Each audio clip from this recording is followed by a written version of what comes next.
Be ready. 5 seconds.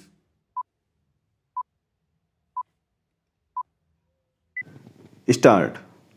I have repeatedly been impressed during my visit to the Soviet Russia and to the United States by the many things they have in common. I am thinking more about the people than about politics. The people in both countries are in some ways remarkably similar to each other. They are frank and hospitable and are exceedingly friendly. Essentially, I am thinking of one common feature today in the Soviet Russia and in America, namely the concentration of technological and scientific development as a means to progress. The Russians, in spite of their political differences, are full of admiration for the technological civilization which the United States has built up. They want to do even better. Theirs is a competitive approach. It is because of this, I think, that once they get over the present day political difficulties, the people of the Soviet Russia and the United States are likely to come much nearer to each other than possibly other countries might. America, by and large, is a welfare state. There may be odd things here and there which do not fit in with this concept, but it is a welfare state. You have solved your problems of providing the primary necessities of life to the people. We in India have not. Our problems in India are fundamentally concerned with the primary necessities of life. In that sense, our problems are different from yours. Therefore, the pure American approach does not often fit in because you think in terms of an affluent society. For example, you may think in terms of highly mechanized agriculture, but it may not suit India.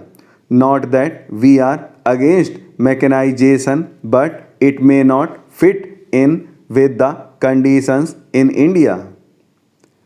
In the Soviet Russia, there has certainly been a very marked and progressive change from the rigid authoritarianism of Stalin's time.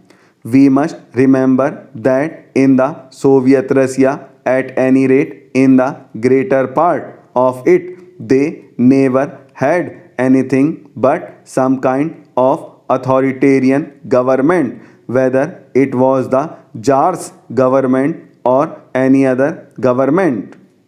For that, they went on to a communist regime, which has brought them some advantages undoubtedly, but at the cost of individual liberty. They do not feel the lack of it very much, but ultimately everyone feels the lack of individual liberty and lack of individual freedom. Every revolution after a certain period tones down.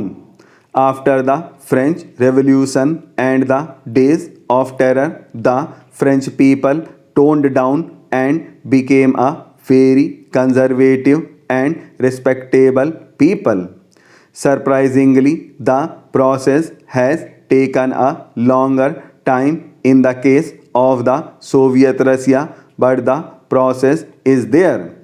Possibly the period has lengthened because of many factors, including the wars.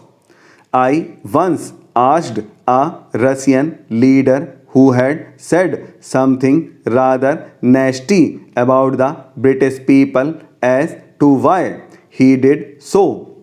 He had previously told me that he wanted to be friends with America and with England.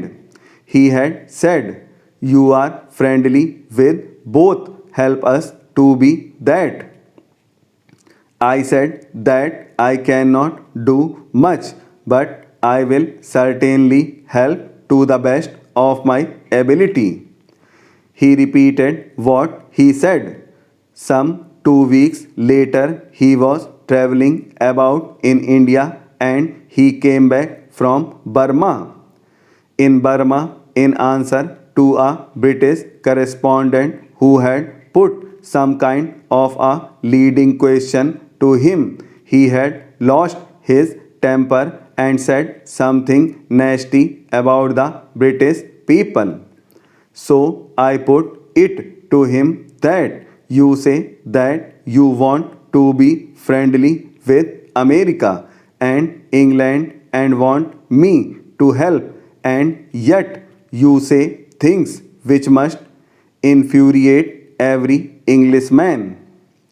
Surely that is not the way to help that process which you desire.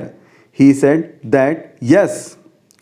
Do you realize that for 30 years or so, whatever the period we have lived in Russia in a state of siege, we have lived in a state of siege with our enemies surrounding us and trying to put an end to us, crush us.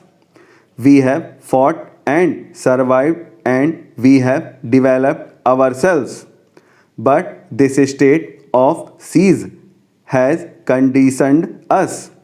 We are suspicious of everybody, especially of these people who have participated in this siege, and if they do anything which we do not like, we retaliate immediately. The reaction is there without even thinking.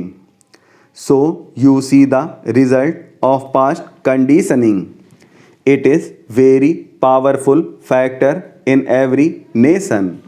Yet you see one gets over it. Take this last war. How did people in America or in England or in many other countries feel about Hitler's Germany and about the Nazis? They felt very angry, no doubt. But today they are friends with the German people, and rightly so. You have got over that. How did you Americans feel about Japan during the war? You were very bitter, and yet you are relatively friendly today. It is extraordinary how these changes can take place and feel friendly towards each other.